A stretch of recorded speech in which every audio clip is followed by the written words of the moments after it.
So here's why we need our own community centres.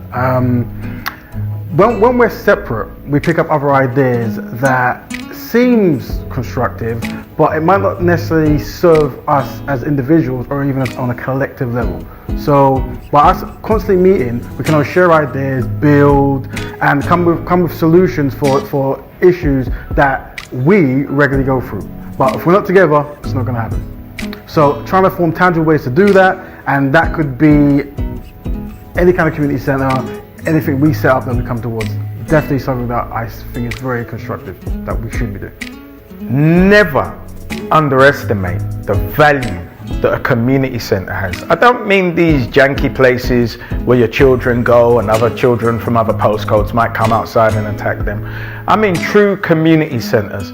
Private members club where you, your wife, your children can go and experience it as families, where you got 12 months of cultural events, something that cohesively knits the community together, that we don't only feel safe in going to, but we enjoy. We're there as a community, and those community centres will work with the schools and the chambers of commerce to decide on the needs of our community and go out and gain these resources on behalf of our communities.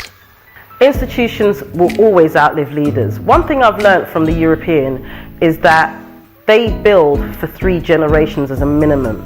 They're not building widescreen TVs, they're not building the latest car or the latest brand, they're building institutions because they know that in 150, 250 years those institutions will still be there and their children will always have somewhere to work and something to own. So unless we are building institutions for our children, not for us, for our children, and leaving legacies that will last 300, 400, 500 years, just like when we look back in Africa, just like when we look at the Egyptian pyramids, again I draw back to them, because that's what, nearly 10,000 years old. Those are institutions in themselves. They have a lot on their walls. We learn a lot from them. So why can't we do it now? I believe that a lot of the time we've forgotten who we are and we've forgotten how powerful and how great we are.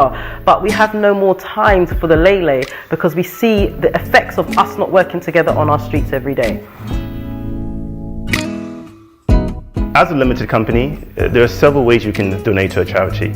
You can give money, you can give equipment, and what we call trading stock. You can give property, land and shares, employees, secondment of employees to charities, and sponsorship programs. And by giving to charities in this way, what you are capable of doing is reducing your taxable profits, as such reducing your corporation tax liability. If you were to treat it as an expense, that wouldn't be the effect. If you were to give equipment, you can claim full capital allowances on the equipment that you give, which is obviously a very good for you as a business. And so yes, this is I think is a very good area if you're a business and you want to have impact within your community to strongly consider, because not only do you save tax at one end, but you're also having an impact within your community. So it's a good area to speak to your professional advisor also too about.